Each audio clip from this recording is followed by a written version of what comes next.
Hi everyone, so after talking about the Native American quilts and blankets, we're going to make our own, but instead of quilting them and making them with fabric and yarn, we're going to be making them with paper. You'll notice too that we're working pretty large for this project, so if you need to stand up and work with this piece of paper, you can while you paint. First thing I want you to do using pencil, write your name and then flip your paper over. I have the skinny edge facing up, so my paper is vertical. For this project, we're going to be using our tempera cakes, and these are just like watercolor. If I touch them right now, they're not wet, so they're not getting any paint on me. We need to use the water to activate them or wake them up. You can use any colors you want for this, so I'm going to start with red. I'm going to get this tempera cake wet, and then what I'm going to do near the top of my page, and I'm going to work from the top down, is I'm going to draw or paint a horizontal line going from the left side to the right side. I'm going to try to make this as straight as I possibly can. If you want to make it a little bit thicker, you can. If you want to make it thinner, you can. It doesn't have to be perfect. Use your artistic judgment. And then I'm just going to fill in that whole area from my line to the top of the paper. If you need more paint, load it up with more water and continue to paint. You'll notice if you run out of paint on your paintbrush, your paint sounds a little scratchy and it even looks a little scratchy. So that's when your paintbrush is saying, hey, I need more water, I need more paint, I'm thirsty. So just grab some more paint, more water, and then fill in the whole area with that bright, bold, beautiful color. And you can notice too, I'm doing long brush strokes to really fill in that area, and I have a good hair day with my paintbrush. You're gonna switch colors, so clean out your brush and then switch to a new color. If you start to notice your tempera cakes are getting a little bit messy, what you could do is load up with water, take a paper towel, and wipe it up. It'll get all of that extra color out of there. Then what you're going to do is paint the same type of line, but think about a different thickness. Go thinner or thicker than this one. So I think I'm going to go thinner. And I'm going to do the same thing, long brush strokes, painting them in. You might see your colors blend a little bit together, but that's okay, just because they're not dry yet.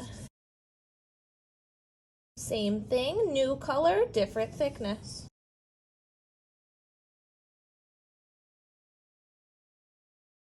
So once you get to the middle, I want you to stop. So what I'm going to do is I'm going to repeat my pattern, but I'm going to repeat it backwards. So I'm going to do green next, then purple, then yellow, then red. So what's on this side will match and mirror what's on this side. I'll fast forward through this part so you can see what it looks like when it's done.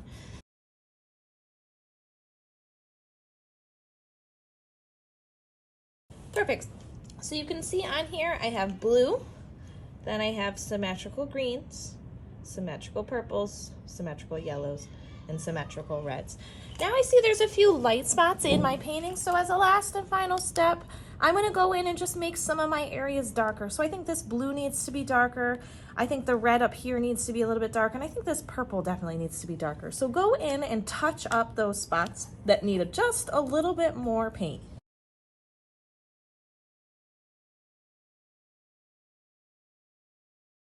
Alright, I think I got all my spots as bright as I want them to be. I'm going to pick it up like a pizza and put it into the drying rack. Hi guys, so now that our paintings are dry, what we're going to do is we're going to use this Native American symbol drawing guide to add these symbols into our paintings. Just like we do today, the Native Americans used to use symbols to represent different things. So if you look just at this top row, the moon represents the moon. Morning, noon, evening, lightning, rainbow, teepee, blossom, rain, campfire, hunt, happy, spring, fast, deer, bird tracks, man, woman, river, summer, sun, sad, camp, horse tracks, mountain, friendship, good luck, good crops, war, and bear. For each of the symbols, you're going to pick one and you're going to put it inside of each color. What you do on the red on the top, you're also going to do on the red at the bottom. Same with yellow, whatever colors you use. So what you do up here, you're also going to do down here. So I'm going to start at the top. And for this, we're using Sharpie, and we're gonna draw right on top of our paint. So take your time with this because we can't erase the Sharpie. So you're gonna pick one symbol and you're gonna put it somewhere along the line. And you can also do multiples of a symbol. So I think for this first one, I'm gonna start with morning because morning is in the morning. So I'm gonna draw and copy the symbol. And it looks like this. And then I'm gonna add some details. If you also want to thicken up your lines and fill them in, you can. So I'm gonna thicken this up first. And then I'm gonna add my detail lines across. And then because I have noon and evening, I'm also gonna put those in the same panel.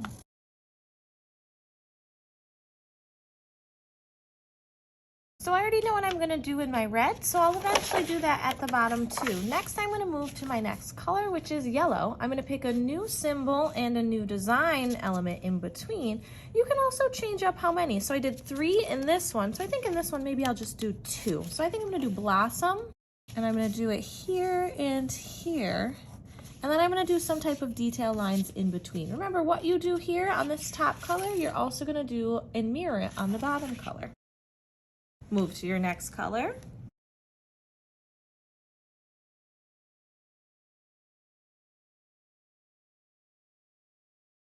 Perfect, so since my blue is in my middle, this is where I'm gonna start to mirror. So what I did for my symbols in green, I'm also gonna do in my green down here. So I'm gonna do my good luck symbol here, and I'm just gonna copy what I already did.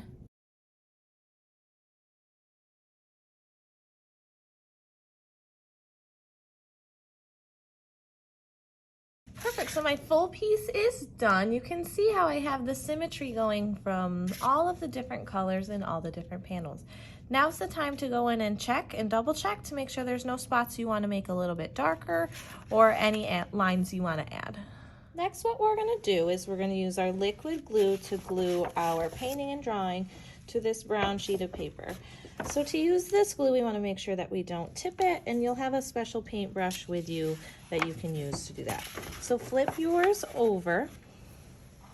You're going to take some glue, and you're going to paint on the glue to the 4 corners. Notice how I'm not really getting the glue anywhere else, and I'm also not getting the glue on my hands or my fingers. It's only staying right on the paintbrush. Once it's in the 4 corners, I'd like you to paint an X going all the way across your paper. And then you're going to paint a square following the edges of your paper. So you got the 4 corners done, an X, and then a square. Then put your paintbrush away. You can close up your glue, and then very carefully you're going to take your blanket, flip it over, and you're going to line it up so it's in the middle of your brown paper. So I'm really looking at all those 4 corners, and then I'm going to press it down. Another trick with this too is then flip your brown paper over and press from the back. Since we covered up our name with the brown paper, it's really important that you rewrite your name. And then flip it back over and you have your border. Then on your border, you're gonna glue your fringes and frills. So before we glue them on, I'd like you to cut them. So to create that frill effect like an actual blanket, you're gonna cut one side of your black paper, but you're not gonna cut all the way through. So I'm gonna hold with my helper hand with my left hand, and I'm gonna cut with my right hand. You're gonna cut along the long edge. And like I said, you're not cutting all the way through, only about halfway through. You're just gonna do a snip. These are gonna look like fringe or like tassels, so you can do as many or as little snips as you want. And you're gonna go all the way down your paper.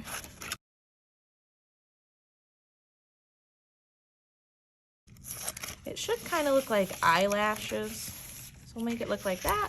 Do it on your second piece.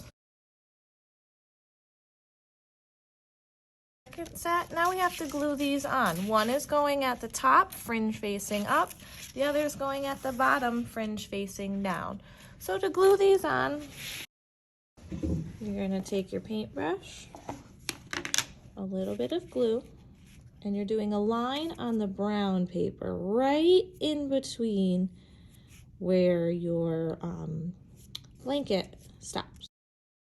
Then you're going to stick your black paper right on that line. The fringe side goes up, so you're gluing the flat side. So I'm going to stick it, and I'm kind of shimmying it underneath a little bit, pressing the glue down. And then I'm just going to kind of pull up some of my fringe to make it look like it's at different heights. What you did at the top, you're also going to do at the bottom, but your fringe is going to be facing down on this one. So grab your glue, one line on the brown. As an extra bonus step, if you would like, you can add a few details using our metallic Sharpie to the bottom black part, and if you want to add anything into your rug as well, you can. So I'm going to just do that right now, but I'll let it fast forward while I do that.